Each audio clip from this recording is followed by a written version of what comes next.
何をしようが無駄だ。何？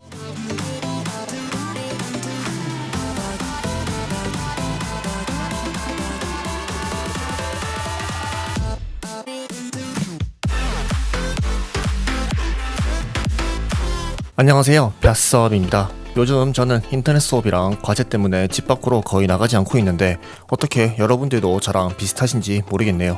그래서인지 시간에 여유가 조금 생겨서 요즘은 카드깡 영상도 자주 만들고 있고 나름 머리도 굴려서 새로운 방식으로 저번 영상에서 카드를 까봤는데 원하신다면 앞으로 좀 더 재밌게 카드깡 찍어볼 테니 카드깡도 재밌게 봐주시길 바랍니다. 그럼 얼른 오늘의 이야기를 보도록 할게요. 오늘의 주제는 마리크의 카드 2020년 근황입니다. 지난주에는 조이의 카드 2020년 근황을 봤었고 그 중에서도 이 레전드 듀얼리스트 팩 명왕의 듀얼리스트 펜에서 상당한 지원 카드들이 등장한다고 했었죠. 근데 사실 이 팩의 주인공은 메인에도 그려져 있듯이 마리크이고 마리크 하면은 떠오르는 몬스터들이 있죠. 바로 이 슬라임 몬스터와 마리크도 손절했다는 라의 이식용인데요. 이 몬스터들의 지원 카드들이 이번 팩에 다수 등장한다고 하니 어떤 카드들이 나오는지 한번 보도록 합시다. 우선 슬라임 몬스터들부터 간단하게 짚어볼게요. 마리크의 슬라임 테마에는 대표적으로 리바이벌 슬라임, 슬라임 증식로, 그리고 메탈 리플레트 슬라임이 있죠. 무한재생과 이를 이용한 수비벽을 형성하는 설정으로 유명했던 이 카드들의 능력들이 각자 짬뽕되어서 이번에 출시된다고 하네요. 우선 슬라임 증식로와 메탈 리플레이트 슬라임을 짬뽕한 듯한 리액터 슬라임부터 보도록 할게요.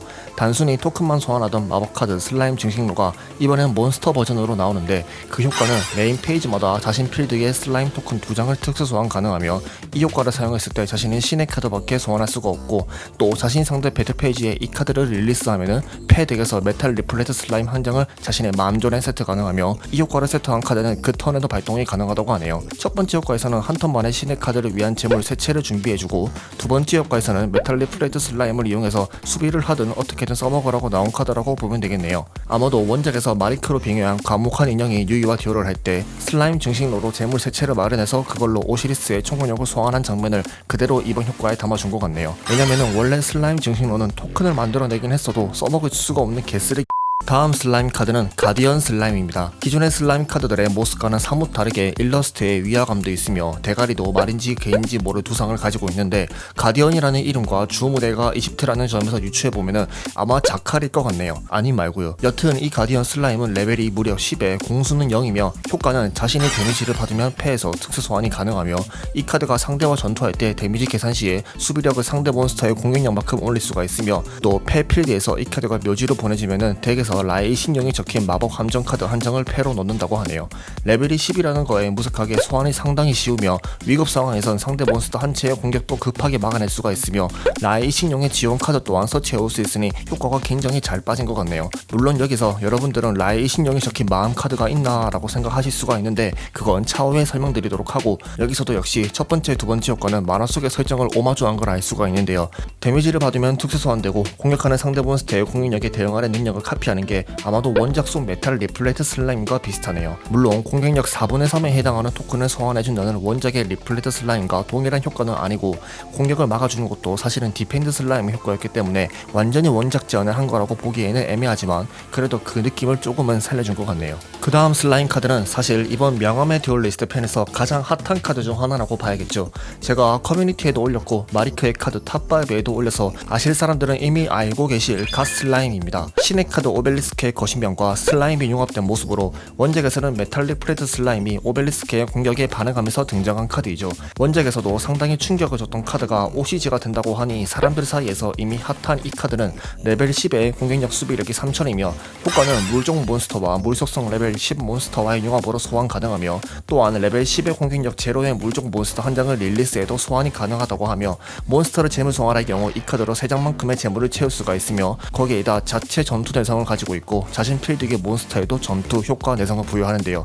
마리크 테마에서 나온 카드라는 걸 생각하면은 재물수를 채워주는 효과는 역시 신의 카드를 위한 효과라고 볼 수가 있으며 두 번째 효과는 디펜드 슬라임의 효과를 적용해서 원작 재현을 하고 있네요. 일러스트가 오벨리스크를 모티브로 하고 있고 정말 오랜 시간이 지나서 OCG화되는 카드이기 때문에 사실상 이번 팩의 주인공이라고 저는 개인적으로 생각을 하고 있지만 아무리 그래도 또 미운 정도 정이라고 마리크의 에이스 카드인 라의 이신용이 어떻게 바뀌는지도 봐야겠죠.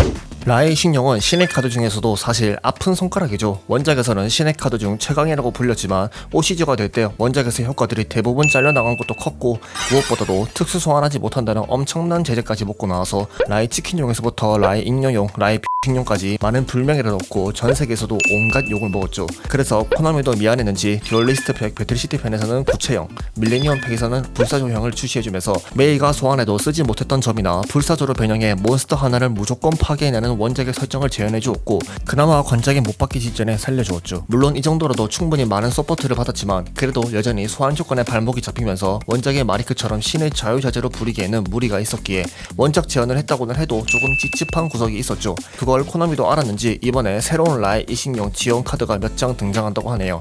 먼저 고대의 주문이라는 카드부터 보도록 할게요. 일러스트는 구체형에서 변신중의 모습을 담고 있으며 이름에서부터 주문이란 걸 보면은 메이가 라의 이식용을 소환했을 때 등장한 구체형에서 마리크가 주문을 외우자 변신한 걸 모티브로 한 것 같네요. 효과는 덱 묘지에서 라의 이식용 한 장을 패해놓고 이 턴 일반 소환을 한 번 더 할 수 있게 되며 또한 묘지의 이 카드를 제외하면은 그 턴 라의 이식용을 재무 소환 시 그 공격력은 재물 몬스터의 공격력 합계만큼이 된다고 하네요. 언제나 그렇듯 덱에서 서치하는 효과는 항상 오르며 드디어 원작의 재물 능력치 흡수로 공격력을 올린 효과가 이 카드로 재현이 되었는데 마리큐가 함성 지르는 게 여기까지 들리네요. 원작 재현 얘기가 나와서 하는 말인데 원작에서 라의 이식용의 특수 능력 중에 라이프를 소량 남기고 자기 공격력에 더하는 효과가 있었죠. 물론 기존의 라의 이식용에도 이런 효과가 있었지만 공격력과 라이프 포인트 사이에 유동적인 전환이 가능했던 원작과는 확실히 조금의 차이가 있었기에 살짝 아쉬운 면이 있었는데 이번에 태양신 하빌이라는 카드가 나오면서 또 원작 재현에 한 걸음 더 다가간다고 하네요. 일러스트는 마리크가 라와 합체했을 때 마리크의 시점에서 바라보는 장면이며 그 효과는 누구의 턴이든 간에 라이프가 100일에게 지불하고 그 수치만큼 라의 이식용의 공격력과 수비력에 더할 수 있게 되며 또한 자신의 라의 이식용을 제물로 하면은 그 공격력만큼 자신의 라이프가 회복이 된다고 하네요. 물론 원작 재현을 해준 점은 감사하지만 사실 전부터 저는 솔직히 라의 이식용의 효과 중에서 이 라이프 활용 효과는 제대로 쓸 일이 없더라고요. 라이프 회복을 주 전력으로 한다면 공격력이 상당히 불어나겠지만 그렇지 않다면 굳이 이 카드를 쓸 이유가 있을까 싶긴 한데 여러분들 생각은 또 어떤지 모르겠네요. 그리고 일러스트를 자세히 보시면은 다른 애들은 모르겠지만 왠지 다크 네크로피아는 확실히 터지고 있는 것 같으니 누가 털리고 있었는지도 알 것 같네요. 이 정도만 해도 충분하지만 아직 한 장 더 남았는데요. 앞서 말했듯이 라의 신용에는 신의 카드임에도 불구하고 특수 소환할 수 없는 치명적인 약점을 달고 있어서 원작의 죽은 자의 소생을 활용한 속공을 아예 할 수가 없었죠. 그 점에 대해서도 사람들도 불만이 많았고 코나미도 이를 분명히 인지했을 것이기에 드디어 이 청년의 계시를 출시를 해줍니다. 고대 서판의 라의 신용의 그림과 그 밑에 죽은 자의 소생이 그려져 있는 일러스트를 하고 있는 이 카드는 패에서 환신 야수족 한 장을 묘지로 보내면 죽은 자의 소생을 덱 또는 묘지에서 서치 가능하며 필드 외에 이 카드를 묘지로 보내면 이 턴 죽은 자의 소생으로 묘지에서 라의 이식용은 조건을 무시하고 소환이 가능하며 그 턴의 엔드 페이지에 라의 이식용은 묘지로 보내진다고 하네요. 이 카드로 인해서 드디어 죽은 자의 소생과 각 피니스 효과로 상대 몬스터를 터뜨리는 게 가능해졌으며 분명히 이 카드가 출시되면 이걸로 마리크가 조이 불태우는 상황극 하는 사람들도 나올 것 같네요. 물론 라의 이식용 지원 카드이긴 하지만 특수 소환을 확실히 용이하게 해줬기에 이걸로 호러 아큐티의 소환도 훨씬 쉬워지지 않을까 생각도 드네요.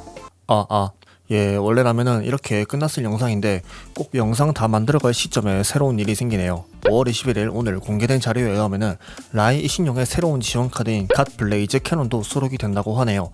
아직 효과에 대해서는 안 나왔지만 아무래도 라의 이식용의 기술명이기 때문에 적어도 쓰레기는 아니지 않을까 싶네요. 한 가지 의문은 갓 블레이즈 캐논이면은 볼케닉 로켓에 의해서 서치가 가능하지 않은가 싶은데 이게 만약에 되면은 또 덱 구성이 어떻게 될지 기대가 되네요. 오늘의 마무리 한마디, 라의 이식용이라고 쓰고 라의 육식용이라고 읽는다.